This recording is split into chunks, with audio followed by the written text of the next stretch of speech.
business.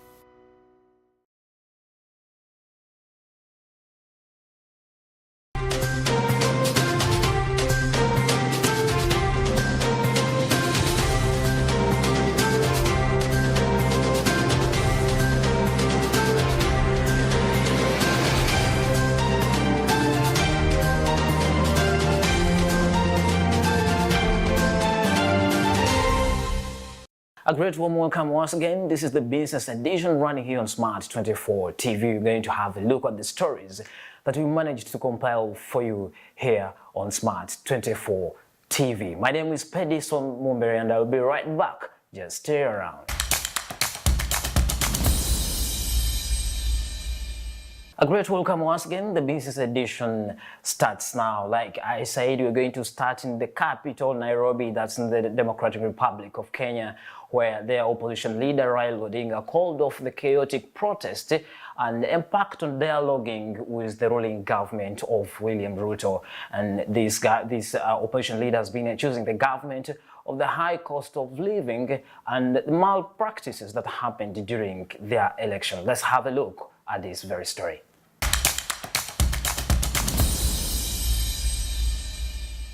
Raila Odinga, the leader of the Kenyan opposition, has called off the planned protests and is readying himself for negotiations with the government. Resulted in at least 3 deaths, 400 injuries and looting of some businesses over the last 2 weeks. The protests were allegedly against the high cost of living and alleged fraud in the 2022 elections.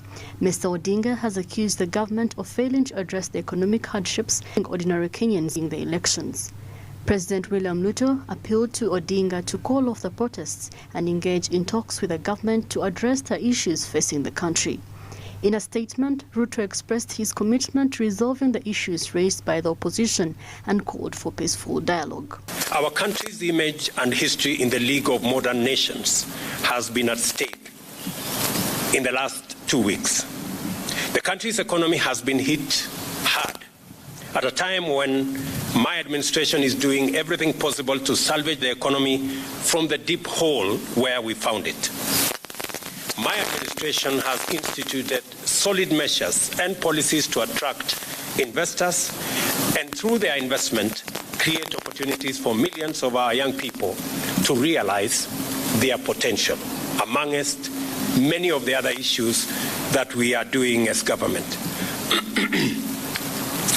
We cannot, ladies and gentlemen, we cannot allow these efforts to be derailed by acts of violence, chaos, and anarchy.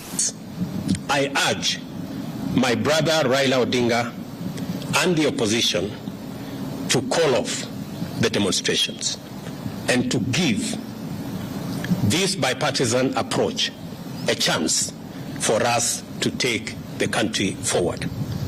Meanwhile, I call on all Kenyans to remain peaceful and law-abiding, and I assure them that the government of Kenya will continue with its sacred duty of protecting their lives and their property, including their businesses. Odinga, in response, said that he was willing to engage in talks and called off the protest to give dialogue a chance. He urged his supporters to remain calm and peaceful as the opposition engages in talks with the government. In view of the foregoing, we stand down our demonstrations for Monday, that is tomorrow, April 3rd, 2023. 6.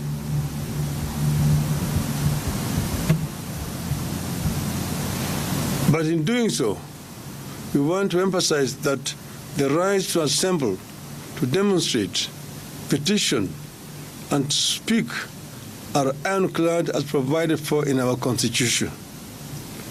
7, therefore, we reserve our rights to call for demonstrations should this process not bear fruit.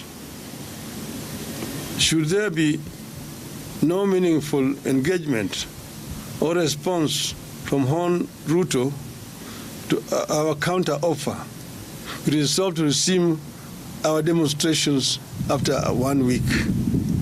The decision by Odinga to call off the protests has been welcomed by Kenyan business community who have been concerned about the violence and disruptions caused by the demonstrations. The government has also welcomed the move and expressed its commitment to engaging in talks with the opposition to find a peaceful resolution to the issues facing the country.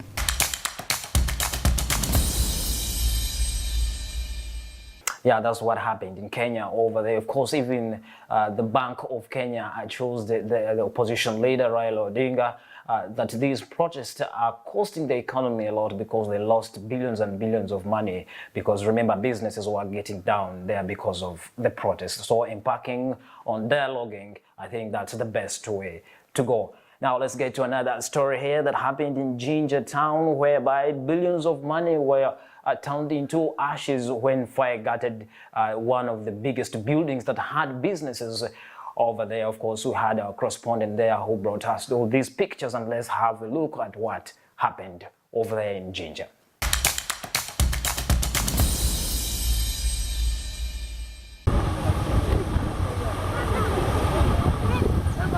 Jinja's manufacturing sector has today woken up to a blazing fire and dark clouds as Kashwela Group's factory in Masese went ablaze. The group, best known for production of household items such as polythene, matchboxes, and candles, while offering transport services for imported products, was left in disbelief following the 3 a.m. incident. Property worth billions has been lost and over 1,000 jobs sidelined in the meantime. Jinja police, for the greater part of the day, been tasked to extinguish the fire, which took over 5 hours, although no fatalities were registered. This is reported to be the second time the factory has to deal with an arson case. Some of the afflicted individuals have informed about loss of money intended for their saving and cooperative organizations, as proprietors were crestfallen to express remorse. It should be an obligation of any company, you get it? So if they have not implemented it, then there is tomorrow. Life is not ending today. Yes. Uganda's business sector has had to deal with arson incidents since the start of the year. Kampala recently registered a similar occasion at Shauri Yako, just like it previously was in Kisenyi. Jinja has thus been the latest on the list.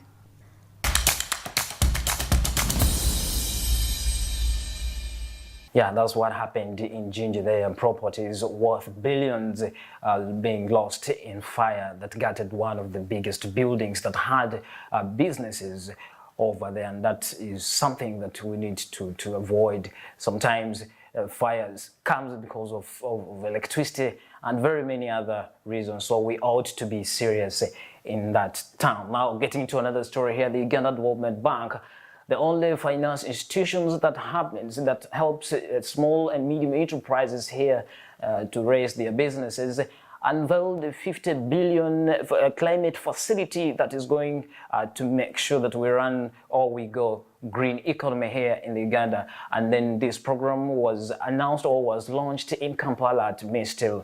Let's have a look at this very story that happened there.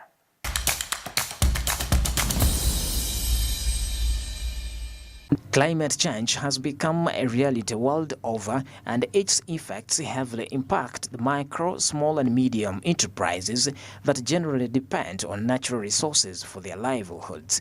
The Uganda Development Bank, the country's finance institution, has therefore launched a 50 billion green fund aimed at catalyzing private investments in local green sectors that drive green impact and financial inclusion. Ramadan Gobi, the permanent secretary of the Ministry of Finance, believes that this is strategic when there is a lot of money in the global systems to finance climate change that Uganda would tap into. A lot of money. There's a lot of money which has come up in the global system to finance climate change. We would like to tap into these resources. So we put up a framework, we put up a unit in the Ministry of Finance, Planning and Economic Development, and Debt Directorate to mobilize this resource. And we are going to use banks like a development bank to reach out to the people by bringing these resources to them. Dr. Francis Mwesje, the chief economist officer at Uganda Development Bank, says that the bank will stimulate green economic growth by coordinating green financing options, increasing access to green finance by structuring to address market gaps, including risk mitigation products, and address investment demand in the green sector. Today, Uganda Development Bank is launching this facility to help support investments and initiatives in that space. The facility, definitely for us, we look at the facility as a vehicle to pull resources from different sources, from global sources, domestic sources, from public and private sector. But as a bank, to begin with, we have allocated 50 billion. I'm so happy that UDB is also joining this effort to come up with this climate change financing facility, where they will mobilize resources both from public and private sector for the benefit of those who are borrowing from them. Dr. Arthur Bainomgisha, the Executive Director at Advocates Coalition for Development and Environment, emphasized the need to decentralize this program so that it can benefit the grassroots person. It is Kampala-based. UDB is Kampala-based. But most of the destruction of the environment, or majority of our people, 70% are in the rural side. So it is going to be imperative for the bank to decentralize its operations across the country so that the majority of the people can access it.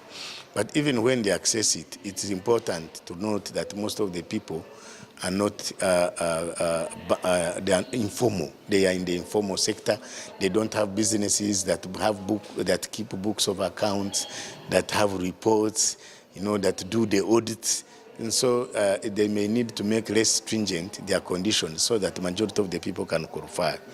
And Bainomgisha notes that 50 billion is little money to address climate change problems. He encouraged the financial institution and calling for mobilizing of international community to contribute towards this facility for a meaningful impact. This money is seed money. 50 billion is little money. It's about $13 million, my calculated it. So $13 million is small money to really address the problem at hand. And of course, that's why they have also indicated it is important for other partners, the international community, United Nations, World Bank, IMF, and other financial institutions to match this money by contributing to this facility so that it can be big and meaningful, and so that many people can access this money to have meaningful impact. The bank's financing intervention are mainly in primary agriculture, agro-processing and manufacturing, which accounts for about 80% of its investment portfolio.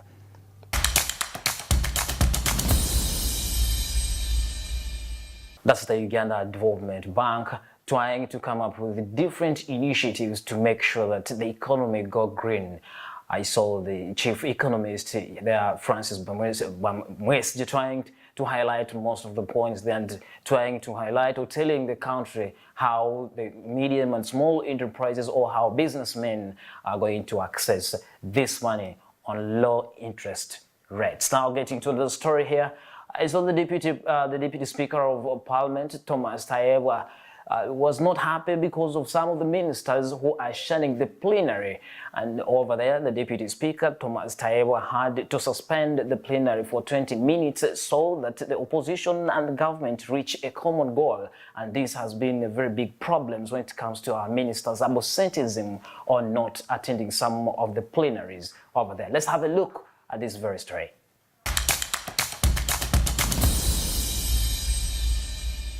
Opposition could reach out to me and I would arrange meetings. Right Honorable Thomas Tayebwa suspended plenary proceedings on different occasions due to failure by ministers to attend plenary sessions, yet they are required by the rules of the House to be present. Today, the Deputy Speaker tasked the Chief Whip to explain why such a trend has been perpetrated. I don't know which kind of words I can use, but this is embarrassing. Okay? This is embarrassing. And I think it's a matter we shall again raise with the appointing authority. We know whether ministers are supposed to come here or they are not. If they are not, then we give up. In his response, the government chief whip did not provide a clear answer, urging that even MPs do shun plenary on different occasions. This house is guided by rules.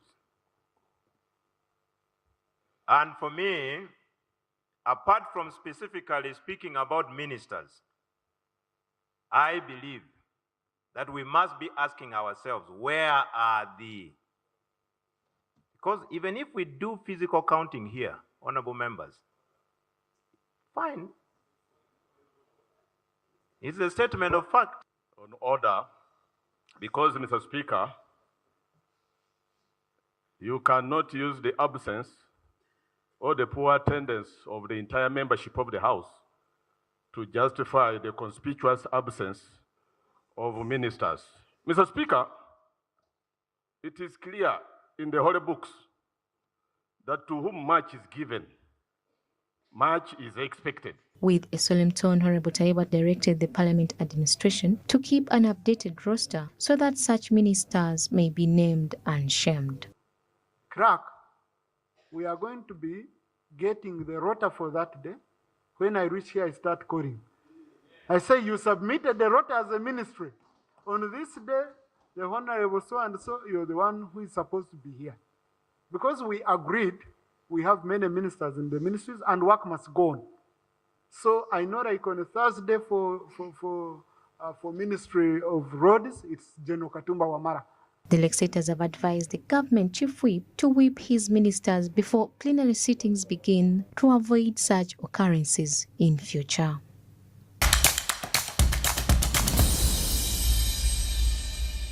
Okay, that has been so common. Some ministers, maybe they get so busy.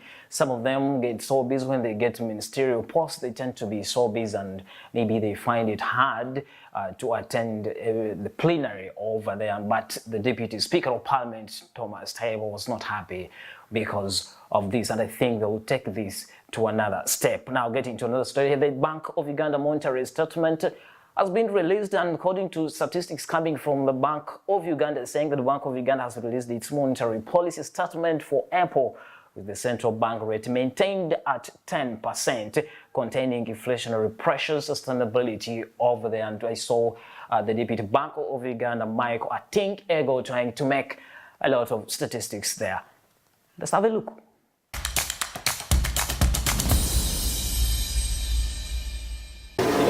According to Michael Ego, the Deputy Governor of the Bank of Uganda, the economy has registered some growth as anticipated since February, when the last Monetary Policy Committee meeting was held.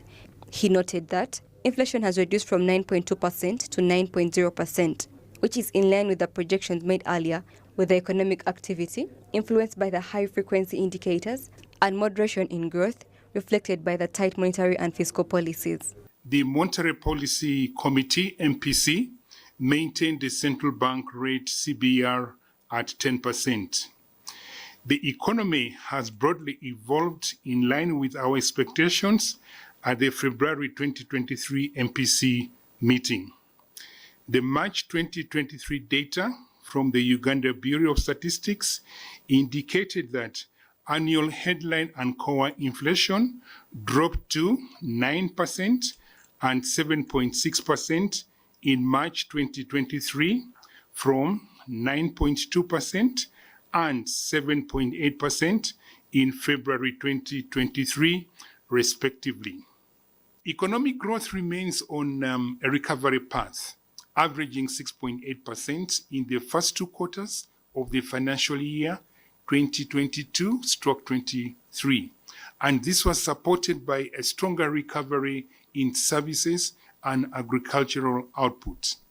However, the quarterly economic growth for quarter two of financial year 22/23 dropped to 4.4% from the 9.2% recorded in the first quarter of financial year 2022/23 due to a decline in industrial output and a moderation in the services output growth.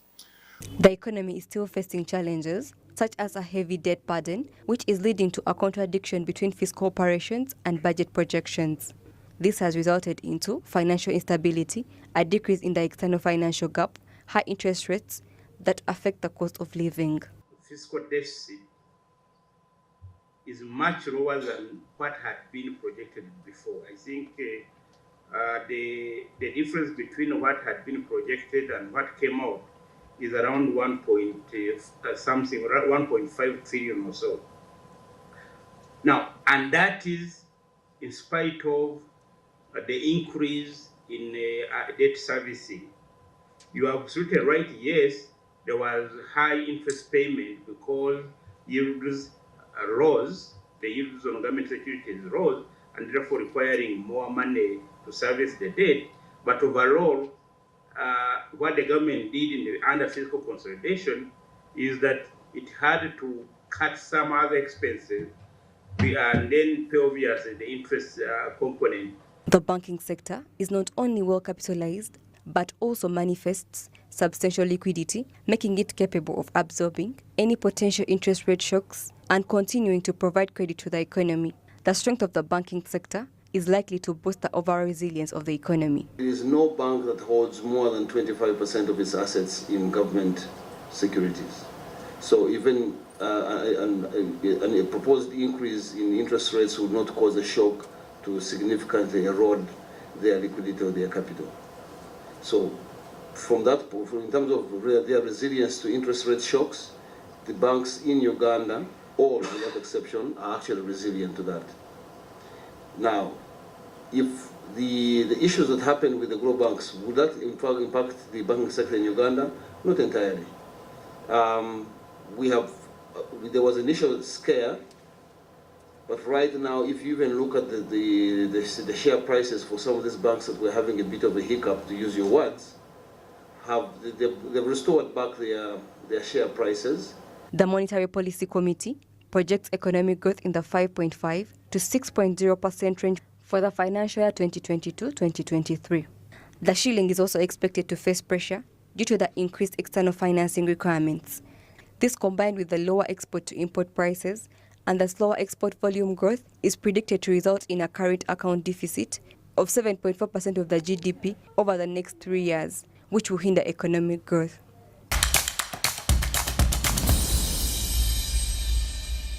Yes, of course, you've heard of the inflationary rates happening there. Most of the biggest thing is maintaining the CBR, that's the central bank rate, at 10%. So that will be easy for some of other banks, other commercial banks here, to make sure that they reduce also on their interest rates, because the CBR from the Bank of Uganda has also been maintained at only 10%. That being said, we'll be coming in for more stories will be coming up on your way. Let's go in for a short commercial break, and when we come back, more stories are still here. Stay around.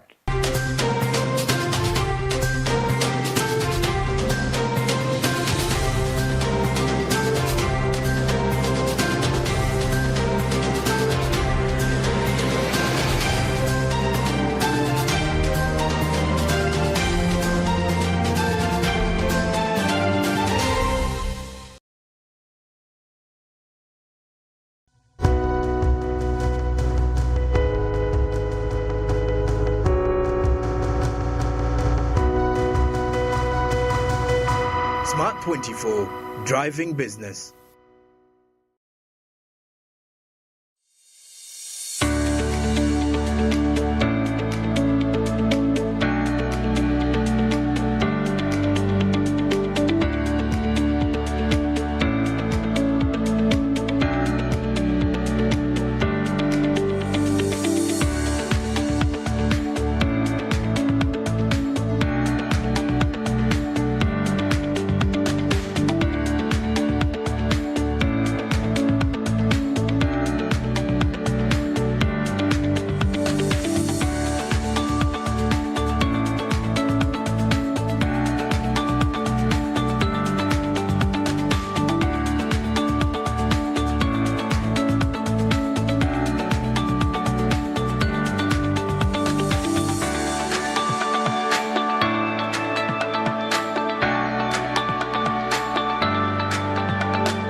blue magic is my joy. Ono blue magic, wange. Ayo, nalaba kumabala, atukuza nonyirira okirako ennyange. Tayisa bubi faburiki, kyonna kyekiri kigwalwa blue magic. Blue magic is my choice. Ono blue magic, ye wange.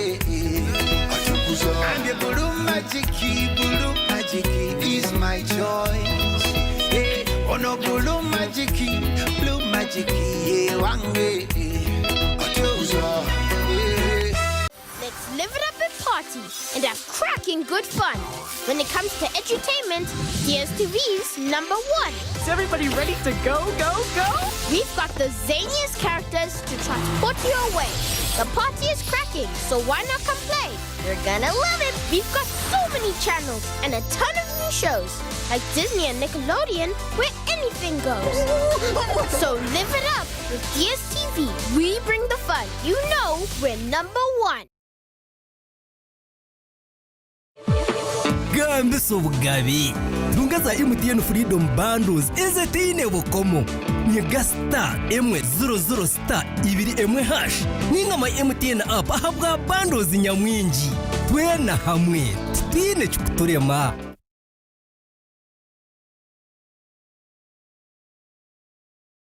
Say goodbye to paperwork and travel costs. Now every MTN customer can register to invest in securities anytime and anywhere with Zabu in a few simple steps. Step 1. Dial *292 hash. Step 2. Select option 1.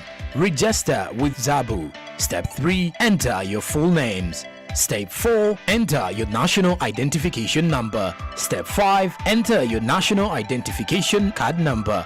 In 24 hours, you will receive an SMS confirming your registration. Congratulations, you are now ready to invest.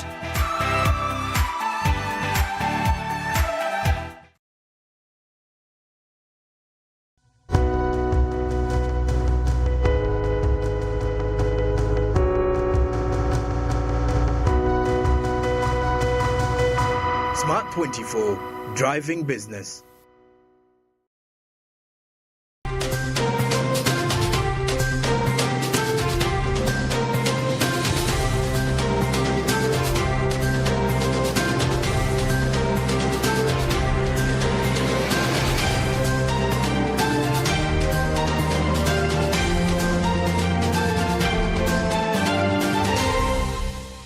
A warm welcome from that commercial break. Once again, the business edition is still continuing. Now I'm getting to another story here. I saw Sophie Yuko Nalo, the chairperson of the Eco Opportunities, trying to caution government or calling on government to prioritize railway transport. Remember, if you go to some villages of Uganda, they are not aware. They're not aware that we're having railway transport here in Kampala. Now, this woman was like, no, it's time Uganda should prioritize this and make sure that it allocates more funding to make sure that this railway transport commences as early as possible. Let's have a look at what transpired over there.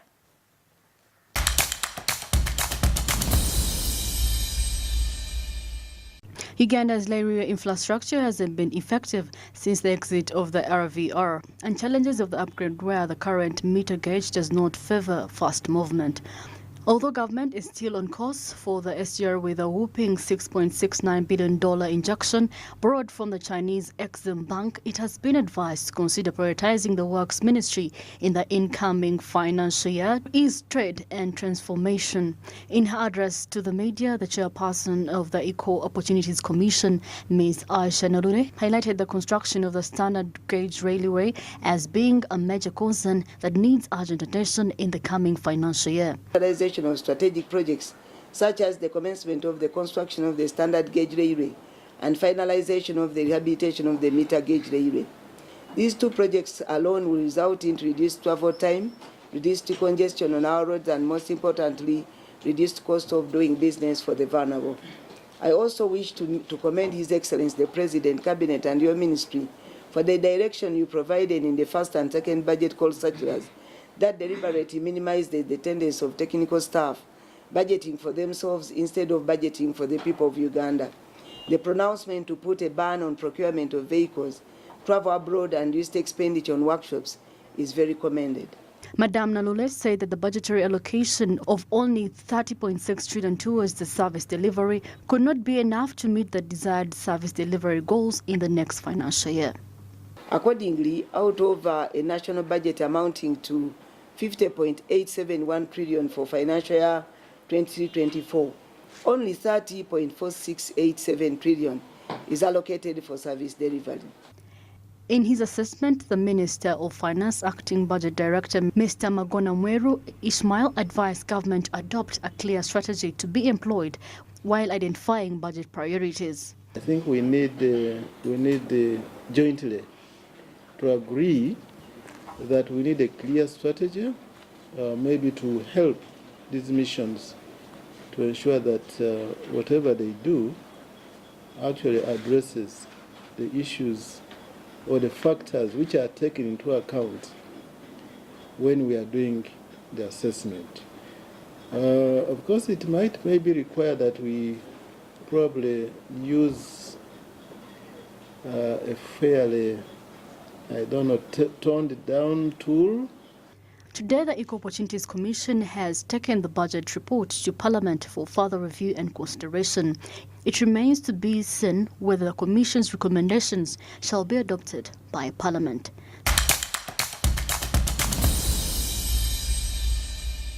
Yeah, that's the story coming in from Uganda Railway and from Equal Opportunities trying to tell government that this is time we should prioritize railway transport because it is cheap, it's cheap and there are less accidents there and unless there's something that is unusual. Now getting to another story here, the Uganda insurance penetration getting to just only 1%, and insurers are saying this is not something that is good. However, most of the Ugandans are having a negative mindset that most of the insurance companies fail to comply and most of them run with their money, and this is what has stuck in the mind of Ugandans. And according to experts, they're saying that's the reason as to why insurance penetration in the country is still down as low as only 1%. Our reporter Naomi Mtumba collected a lot of information for us, and let's have a look at this.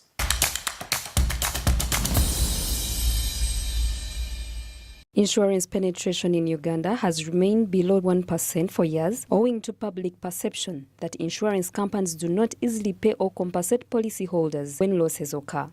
In addition, the pressing daily spending on key necessities for households have forced them not to buy insurance given that their disposable income rarely adjusts with the economic times.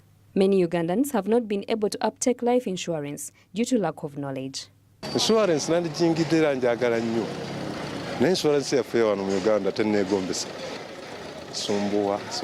could have joined insurance a long time ago, but what we have in Uganda does not entice us because it's not needed, because a lot is needed to join. We traders need everything to be eased for us by showing us that at least getting an insurance policy can be done fast, but there is still slow progress. The message, the sensitization message is getting out there. But also secondly, I strongly believe it's the nature of products available in the market. Products that speak to the sort of challenges that people go through every single day. The CEO of Uganda Insurers Association, Jonan Chisache, has stated the importance of Ugandans saving through insurance policies, particularly in the life insurance market. So I will tell you that unless you prepare, you know retirement, just like death is a given. You might live to see your retirement date, you might die before retirement. Again, and that is why life insurance is such an important component in the sort of things that we do and how we plan throughout our life cycle. Because prior to death, prior to retirement, the employee can pass on. Insurance again can pay if you have a policy. Realizing your dream, but also in the event that that dream is not realized, in the event that you pass on. Because you see, now with these sort of policies which are having the double component of providing the risk and saving, you might have a dream, let's say, of going to the university, or you might have a dream of educating your kids. maybe at a particular school at a particular point in time, or even the university, for instance. But then you don't reach to see that dream be realized. The challenge you might have with other sort of saving schemes is that now at that particular point in time, what you've already saved there is what you're given. And this money might not be enough to meet the dream which you had envisioned for maybe your beneficiaries or your kids. But now with an insurance policy in place, you'll be given the equivalent of what you would have saved for that period had you survived. A campaign called Wewanirire has been launched to educate the public about the benefits of insurance and to increase its penetration in Uganda through the introduction of new products such as bank assurance. So for me, I think that sensitization is important, but also the second thing that I will tell you is when you sensitize, it creates a need. And that need then must be satisfied by access. So what we have also tried to do as the association, for example, is to try as much as possible to expand on access for insurance. And even at an industry level, one of the initiatives that we now see is bank assurance, where the banks are able to provide insurance policies as intermediaries of the insurers. The performance of the life insurance industry market growth rate in 2021-2022 was 31%, reflecting a gross written premium of 506 billion, according to the information from the Uganda Insurers Association. This increased its contribution from 34% in 2021 to 37% in the entire industry premium. Also, the life insurance claims for 5 of the licensed players grew by 50% to 234 billion in the fiscal year 2021-2022. With a shift in perception about insurance being expensive, the insurance industry may be able to develop solutions by designing packages that benefit SMEs and the informal sector. Thus, the government and insurance firms ought to work together to create advantageous packages that benefit SMEs as well as insurance companies.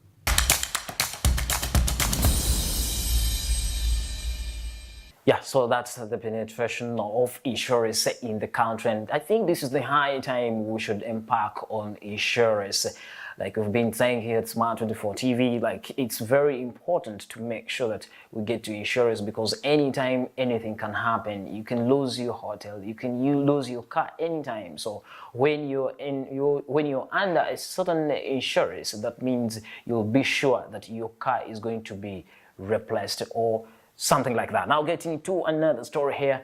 Remember, Uganda is embarking on agriculture as one of the biggest contributors to the GDP.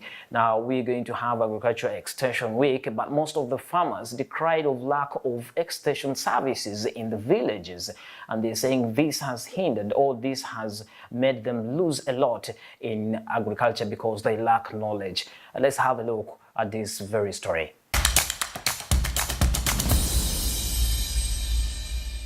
There is a shortage in the agricultural extension services number of staff on the ground.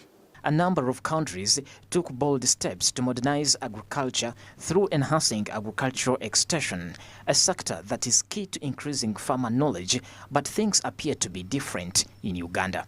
During the official launch of the first Uganda National Agricultural Extension Week, the government acknowledged a shortage of agricultural extension services, and farmers pushed for the recruitment of more extension workers. So if they can fail to come to my household, my farm, how about the other farmers?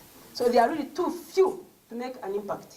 And then government goes around and says they are useless, they are not doing anything, they have not helped any farmer. But have they gone down to see the extension farmer ratio? How much is it? It is overstretched. Have they compared, Honorable Minister and your commissioners? I would like you to compare with the other sectors. According to Stephen Batwali, the Director of Crop Protection at the Ministry of Agriculture, Animal Industry and Fisheries, the government operates within the boundaries of the existing budget, but soon it will take into consideration the need for work according to the available budgets, and now since the budget available has provided for enhanced salary, let us first conclude that, then more recruitments and adding staff will follow. As we know, many times our budgets are not sufficient as a country, so the smarter we do things and the more partners we attract to also chip in and supplement whatever resources are available for agriculture extension service delivery, the welcome it is. Farmers in Uganda struggle to get trustworthy current information regarding regenerative and circular agriculture due to the limited extension services available.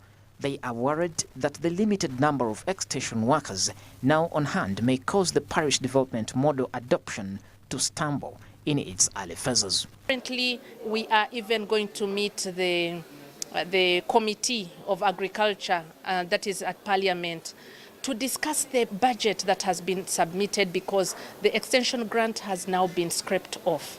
And this is an extension grant that has been supporting the extension officers, especially the public extension officers, to do their day-to-day work. So if this is scraped off, then what are they going to use? What is going to facilitate their movement?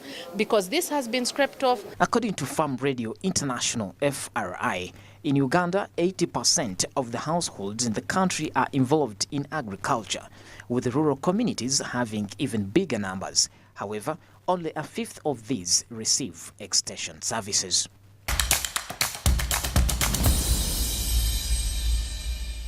Yeah, these are the Ugandan farmers saying that it's time we should look, or it's time government should recruit more agricultural extension officers to go and give knowledge to the smallholder farmers there in the villages. And that is the way to go for us to make sure that agriculture is enhanced, because it is contributing a lot to the country's GDP to a tune of 70%. So it is high time government should look at that. And then we'll be going in for a short commercial break. I'll be right back, and more of the stories will be coming up on your way. Stay around.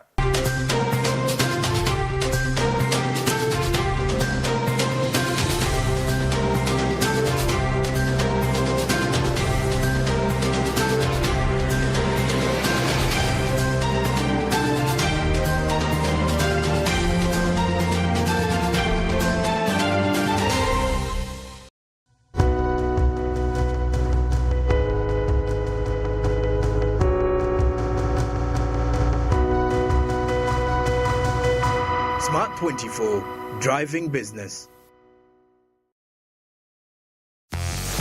Bring on the break with holiday entertainment for the whole family on DSTV. Maximize your experience by streaming on the DSTV app and upgrade your account using the My DSTV app. Bring on that local and international star power with brand new shows and sport. And of course, for the kids, bring on the fun. Visit DSTV.com to get connected. Bring on the break with DSTV. Luxury redefined at Seasan Hotel as you indulge in the splendor of elegant living fit for the royalty that you are. Step into comfort, pampering and blissful customer-centric service as you select from our range of comfy, exquisite living quarters furnished to meet with your royal preference. Surrounded by scenic beauty, our tropical setting allows you to escape the glamorous ordeal of city life. Our ambient green gardens will guide you to a place of revitalizing rest. The 3-star restaurant caters to your palate, serving your choice menu ranging from exotic cuisines to local delicacies. Our chefs will serve you full course meals for a truly out-of-this-world culinary experience. Our fully stocked bar to whet your throat, from renowned global brand whisks, brandies, gins, beers and wines to our locally celebrated beverages, you will not lack for any brewage. It's an all-new experience in the East at Seasan Hotel. So visit today at Plot 15 to 19 Spire Road, Ginger, or contact us on +256 751 719 960 and +256 785 354 614 for reservations. Seasan Hotels, luxury redefined.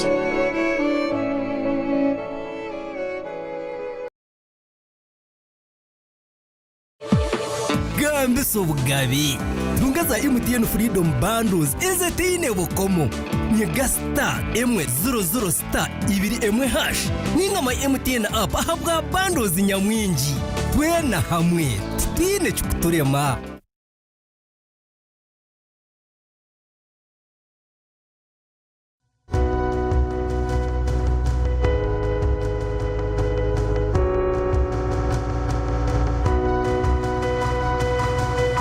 Smart 24, driving business.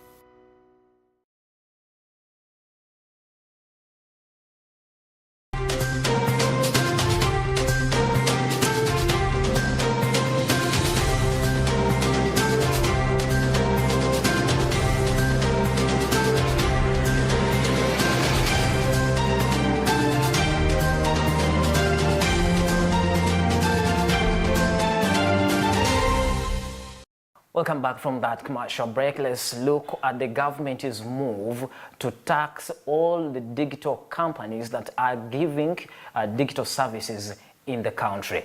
Now, the government is proposing to impose a 5% tax on these foreign companies that are giving digital services in the country. When I talk about digital companies, foreign digital companies, I mean Google, I mean Facebook, I mean Twitter. So government is saying it's time we're going to impose 5% tax on these companies. But most of the experts are saying this is not the time because we need them more than they need us. Let's have a look at this very story.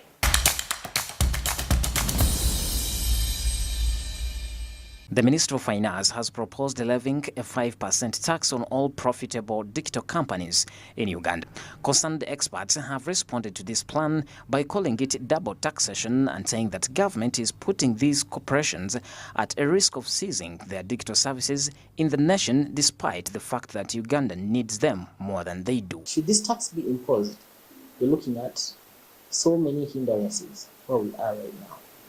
Right now, 80%, almost above 70% of us are using Android. Android is a Google product. If you impose this tax, what will happen? We're already having the challenge of smart penetration. The price of a smartphone is very high. If you impose this tax, what will happen to the price of a smartphone? It will go up tremendously. So it is going to affect us more than it will affect them. So sometimes when the government goes into implementing these taxes, you have to look at who's losing more and who's going to gain more. When you go to buy these subscriptions, you already pay taxes. So they are paying taxes in their jurisdiction. For me, who's earning as a local Ugandan from these services, I also have to pay taxes.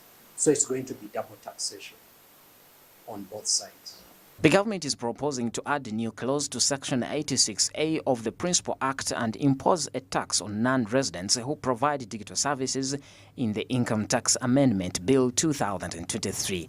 Chris Bariongosi, the Minister of Information, Communication Technology and National Guidance, says that government is widening its tax collection base. Therefore, it's prudent for these foreign companies to pay tax. Companies like Twitter, like Facebook, and other platforms. And I know in other countries they pay taxes. So there's nothing wrong because the government is trying to widen the tax base. And if local companies here pay taxes, so why wouldn't a foreign-based company pay also taxes? Because if all of us are using Twitter, if all of us are using Facebook or Instagram, then those companies are benefiting and therefore making a contribution to the tax base of this country. I think it's not wrong. So we shall discuss this proposal, and I think it is good for us as a country. They do get money, that is okay. But do we have an alternative? Do you have something that can combat growth where we are? Do you have a system that can level up with Oracle that is Ugandan, is African at the moment? According to information in the Income Tax Amendment Bill 2023, digital companies that receive income from providing digital services to a Ugandan customer over the internet, an electronic network, or online platform are subjected to this tax. As much as this suggestion will be discussed, Kevin Wava, the managing director of Sunbelt Holdings and a finance expert, urged the government to adopt a comprehensive approach because in the alternative it may end up losing. That's why we need to do a very good deep dive and categorize what this imposed non-resident tax that the government is imposing. So we look at it in a holistic approach. And what categories do we want to look at first? We can say high, medium, and low. And then we come up with benchmarks against which we can feel is equitable and government can feel comfortable. Yes, this should be, you're in Uganda, you're doing this, and this is medium to low risk, and this one, the impact is negligible. These ones can be waived for certain reasons. But if you blanket it, then that means it's blur. It's not very clear. In 2016, the United Nations Human Rights Council released a non-binding resolution noting that the internet is a catalyst for the enjoyment of human rights, most notably the right to freedom of expression, and condemned international disruptions of the internet access by governments, further reaffirming that the same rights people have offline must also be projected online. However, the president of Uganda has frequently expressed his contempt for social media sites while urging that they should be taxed in order to stop public chatter and generate cash for the government.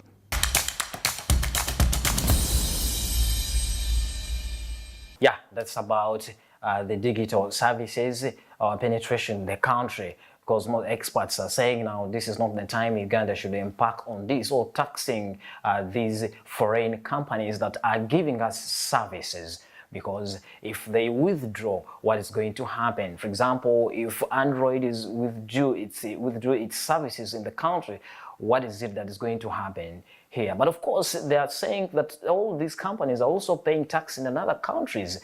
Why not here in Uganda? Of course, but the problem is that in Uganda, we don't have any other alternative. If these people, let's say Google gets off its services here in the country, that means we're going to suffer a lot because we don't have our own innovations that can support us if at all these guys leave the country or withdraw their services out of the country. Now let's get to restraining corruption here in Uganda. I saw Betty Kamia, the IGG of this country, saying that this is the high time we partner with young children in the fight against corruption. You see, fighting corruption, if it starts with young people and they grow with that appetite of fighting corruption, maybe, you never know, some years we may put corruption at zero level. Let's have a look at this very story.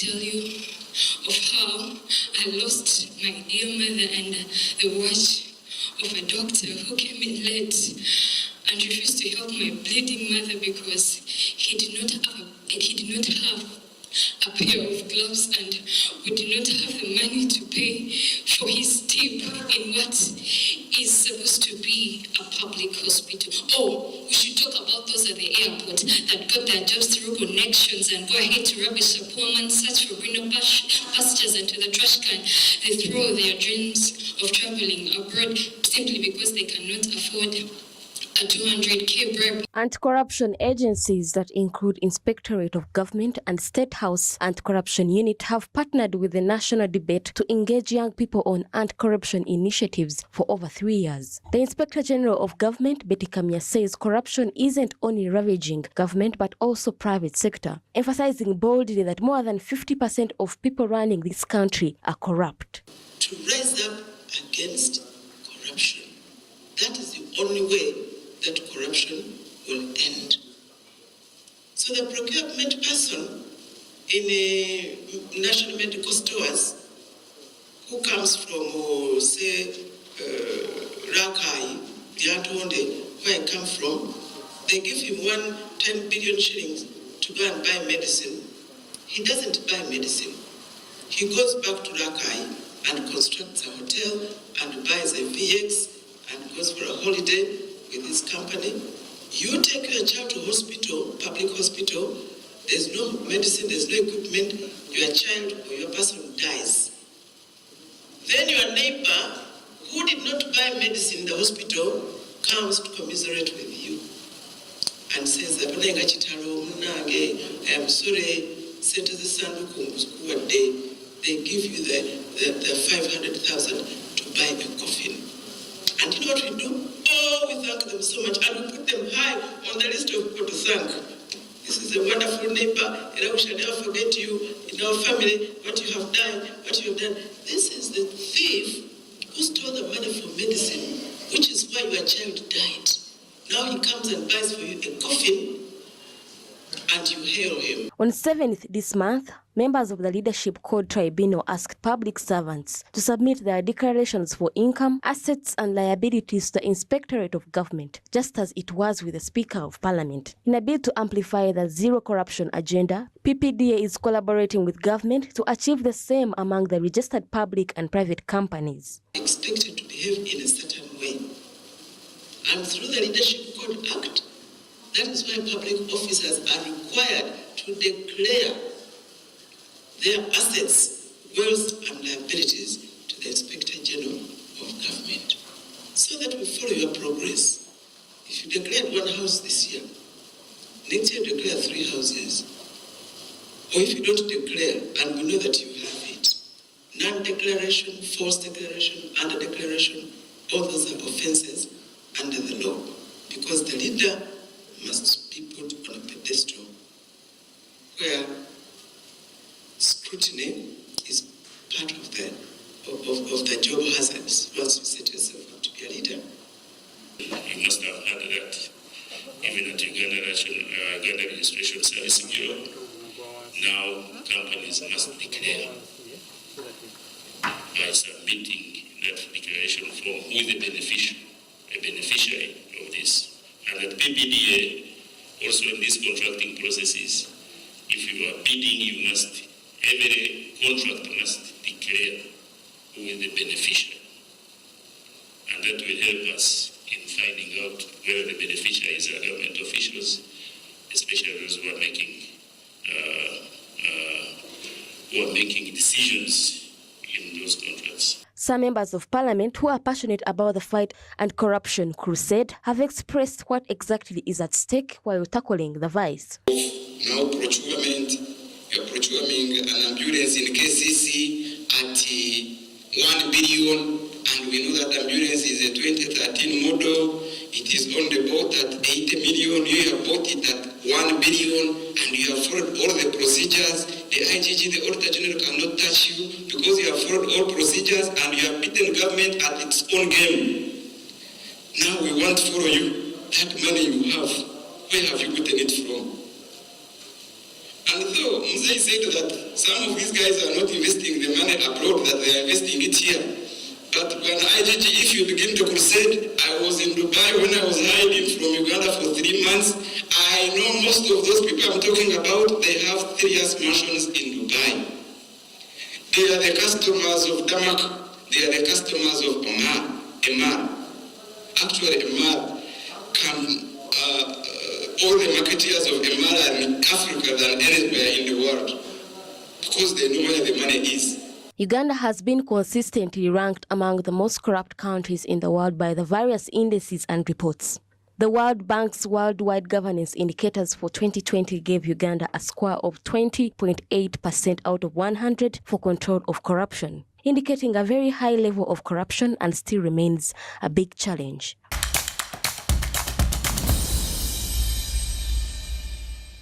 Thank you for being a great view of Smart 24 TV, especially this particular program, the Business Edition, where we compile stories that you might have missed in our bulletin. Then that's where you find them. I want to wish you a happy Easter Day. I've been Pedison Mumbere. Let's meet again next Sunday.